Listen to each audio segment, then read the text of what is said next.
Rilis video yang menunjukkan serangan yang menyasar sejumlah peluncur rudal Iran Jumat pagi. Serangan Angkatan Udara Israel menghancurkan sistem rudal Iran dan instalasi radar wilayah Isfahan dan Teheran. Militer Israel mengklaim radar Iran digunakan untuk mengacaukan operasi serangan pesawat-pesawat Israel.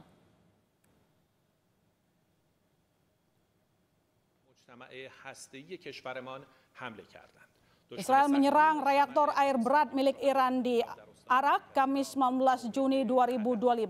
Kantor berita milik pemerintah Iran menyebut ada 2 proyektil menyasar fasilitas nuklir milik Iran tersebut. Namun dilaporkan tidak ada kerusakan atau dampak radiasi akibat serangan ini. Militer Israel mengatakan jet tempurnya menargetkan fasilitas Arak dan segel inti reaktornya untuk menghentikannya digunakan memproduksi plutonium.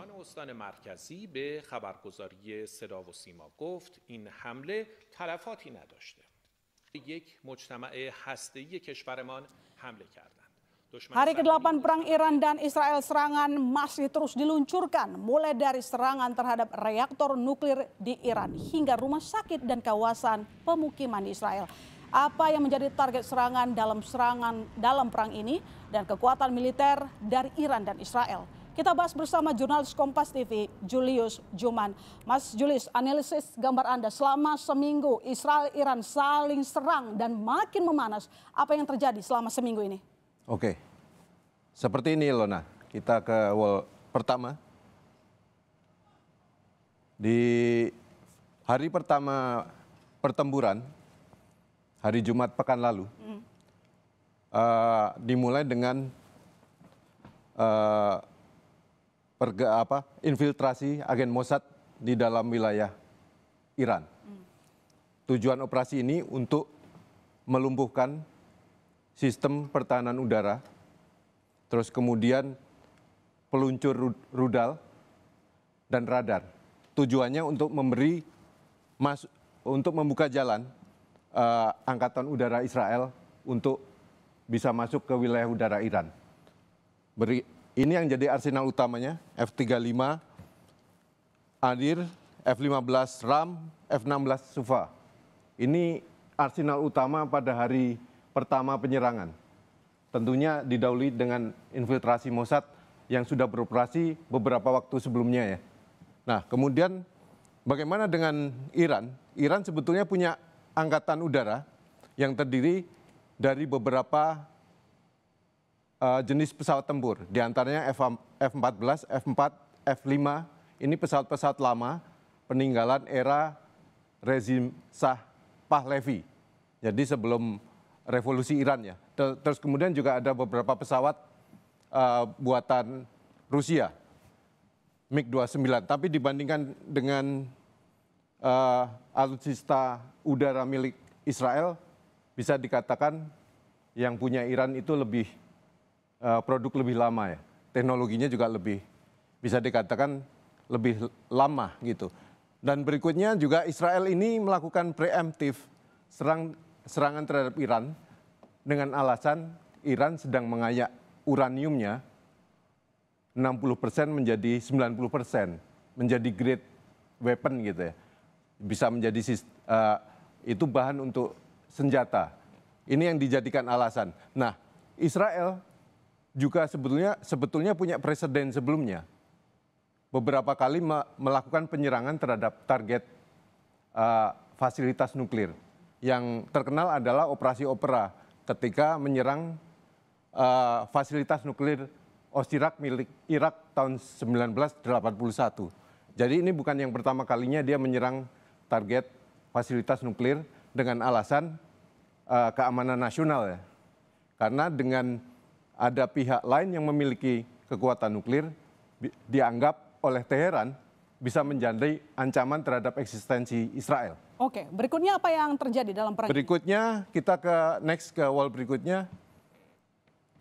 Hari Jumat, jadi serangan Israel Jumat pagi, Jumat malamnya Iran kemudian membalas lewat salvo balistik ke arah wilayah Israel. Nah, yang menjadi tumbuhannya, arsenalnya adalah beberapa jenis arsenal seperti Fatah, Shahab 3, Fatah 2 belum, ini Fatah 1, tapi ini juga cukup destruktif ya. Ini termasuk kaliber medium range gitu. Jadi dia di atas 1.500 km menjangkau wilayah Israel. Terus kemudian laporan-laporan berikutnya juga masih ada beberapa ya jenis yang lain. Khaybar misalnya itu yang dianggap membawa ancaman buat Israel. Salah satu yang terkenal. Nah, bagaimana dengan setelah setelah diserang dengan rudal balistik oleh Iran, berarti ke arah Israel, Israel membalas menangkalnya, mencegatnya dengan beberapa sistem pertahanan udara. Di antaranya yang terkenal Iron Dome, David Sling dan Arrow 2 dan 3. Arrow 2 dan 3 untuk mencegat balistik, rudal balistik. Nah, bagaimana dengan pertahanan udara Iran ketika dia diserang oleh pesawat tempur Israel, dia mengandalkan beberapa sistem pertahanan udara yang di pojok itu. Bafar 373 yang paling canggih, terus kemudian ada beberapa sistem produk Rusia S-300, tapi dia punya banyak varian di sana. Nah, berikutnya Israel sendiri untuk ofensifnya dia punya beberapa jenis balistik. Jericho 2, 3, dan LoRa. Dan masih ada beberapa yang lain. Masih ada beberapa lainnya, mungkin selanjutnya. Selanjutnya, tahapan berikutnya ada fase ketika memasuki fase ini. Israel memegang superioritas udara ketika sistem pertahanan udara Iran di wilayah Iran sudah mulai banyak yang dilumpuhkan. Sehingga pesawat-pesawat Israel leluasa bergerak di wilayah Iran. Dan mereka memburu beberapa target militer penting ya. Dari hari ke-1, 2, 3, 4 itu beberapa kunci sudah. Aset militer gudang, radar, pertahanan udara, terus kemudian markas tentara, markas Gadar Revolusi Iran, berikut dengan pemimpin-pemimpinnya ya. Pemimpin-pemimpin kuncinya. Oke, berikutnya? Nah, pada tahap ini Iran masih terus melawan dengan menembakkan balistik ke arah Teheran. Dan seringkali memang kewalahan. Nah, bagaimana membuat Israel kewalahan? Salah satunya dengan meluncurkan drone yang dianggap sebagai decoy untuk mengacukan sistem pertahanan Israel. Dan kemudian decoy itu pengalih perhatian, sistemnya kewalahan, terus kemudian Iran menembakkan rudal balistiknya sehingga sulit untuk ditangkal. Slide berikutnya apakah menunjukkan bahwa kekuatan dari Israel sama berkurangnya seperti Iran? Silakan Mas Julius. Berikutnya kita ke slide berikutnya. Nah, situasinya sekarang mungkin bisa dikatakan Israel unggul superioritas udara tadi, dia punya keuntungan taktis dan strategis ya. Dia leluasa untuk mencari target, artinya Iran masih bisa melawan dengan pertahanan udaranya tapi sifatnya minor gitu. Tapi untuk balistiknya dia tetap sampai hari ini dia masih bisa menembak ke arah Teheran dengan jumlah yang dan dampaknya dahsyat juga. Nah, situasinya seperti ini sekarang. Isunya adalah Amerika Serikat mulai menimbang untuk ikut cawe-cawe, ikut Israel untuk berperang melawan Iran. Dengan durasi waktu 2 minggu. Ya, dengan target utama yang dijadikan alasan adalah situs nuklir Fordo terutama ya, yang punya instalasi bawah tanahnya mencapai 90 meter. Nah, tidak semua tidak semua sistem senjata yang bisa dipakai untuk mengebom area itu karena saking dalamnya. Nah, situasi ini ternyata juga diikuti oleh pergerakan pasukan AS. Walaupun Trump belum memutuskan untuk ikut menyerang Iran ya, tapi pergerakan beberapa alutsista strategisnya sudah terbaca. Kapal tanker udara, terus kemudian kapal induk Carl Vinson dan Nimitz mendekat ke arah. Unggulan ya Mas? Ini betul, ini 2 kapal induk, satu barusan melewati wilayah Indonesia 3 hari lalu, dia mengarah ke situ.